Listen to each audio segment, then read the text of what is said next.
Welcome to Man Does Tech, where I solve the problems you didn't even know you had. In this video, I will show how to use glider launcher Sons of the Forest easy method. First, position the launcher near a ledge and clear the drop zone. Next, fasten the glider hooks and test the tension by pulling the rope gently. Wind the cord to set power and verify angle for a smooth trajectory. Finally, release carefully while watching the glider for any unexpected swings or collisions. Begin by checking all parts of the launcher and glider for tears or loose connections. Clear enemies and foliage that could snag the glider during takeoff and landing.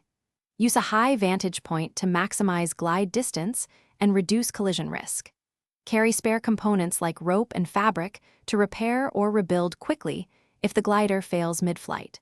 Practice short test launches to learn timing and release technique for consistent results.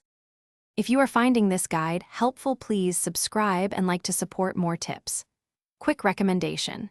The Echo Dot smart speaker brings music and voice control into your base, perfect for ambience while you build or test launches. It pairs with other gear for hands-free timers and alerts to keep launches on schedule. Check the description for the link and other deals, then now let's get back to the video. For reliable launches, set a moderate angle for balance between height and forward distance. Wind the launcher to a predictable tension so each launch feels similar and easier to time. Release when the glider clears the edge and begins stable forward motion to avoid catching wind that stalls flight.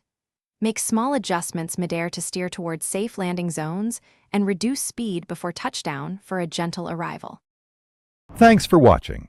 If you found this helpful, don't forget to like and subscribe.